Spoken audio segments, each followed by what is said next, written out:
The Eye of Argon, Chapter 3.5. A tightly rung elliptical circle or torches cast their wavering shafts prancing morbidly over the smooth surface of a rectangular, rigid altar. Expertly chiseled forms of grotesque gargoyles graced the oblique rim, protubrating the length of the grim orifice of death, staring forever ahead into nothingness in complete ignorance of the bloody rites enacted in their presence. Brown flaking stains decorated the golden surface of the ridge surrounding the altar, which banked to a small slit at the lower right-hand corner of the altar. The slit stood above a crudely pounded pail which had several silver mesh chalices hanging at its sides. Dangling at the rim-off golden mallet, the handle of which was engraved with images of twisted faces, and groved at its far end with slots designed for a snug hand grip. The head of the mallet was slightly larger than a clenched fist, and shaped into a smooth oval mass. Encircling the marble altar was a congregation of leering shaman, eerie chants of a bygone age, originating unknown eons before the memory of man, were being uttered from the buried recesses of the acolytes' deep lings.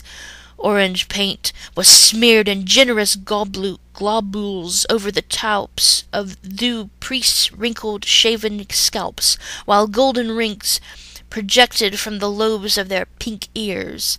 Ornate robes of lustrous purple satin enclosed their bulging torsos, attached around their waist with silvered silk lashes, latched with ebony buckles in the shape of morose, misshapen skulls. Dangling around their necks were oval-fashioned medallions held by thin gold chains, featuring in their centers blood-red rubies, which resembled crimson fetish eyeballs. Cushioning their bare feet were plush red felt slippers with pointed golden spikes projecting from their tips. Situated in front of the altar and directly adjacent to the copper pail was a massive jade idol, a misshapen, hideous bust of the shaman's pagan deity. The shimmering green idol was placed in a sitting posture on an ornately carved golden throne raised upon a round, ivory-plated dais. Its bulging arms and webbed hands resting on the padded arms of the seat.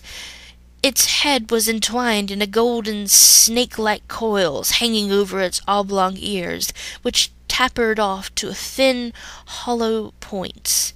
Its nose was a bulging triangular mass sunken in at its sides with low, gaping nostrils. Dramatic beneath the nostrils was a twisted, shaggy-lipped mouth giving the impression of a slavering, sadistic grimace.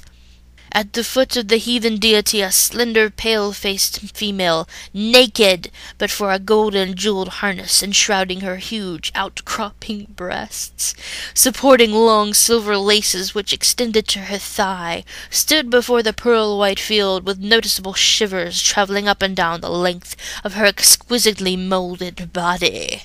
Her delicate lips trembled beneath the soft, narrow hands as she attempted to conceal herself from the piercing stare of the ambivalent idol. Glaring directly down towards her was the stony, cycloptic face of the bloated deity. Gaping from its single oblong socket was scintillating, many-faceted scarlet emerald, a brilliant gem seeming to possess a life all its own, a priceless, gleaming stone, capable of domineering the wealth of conquering empires, the Eye of Argon.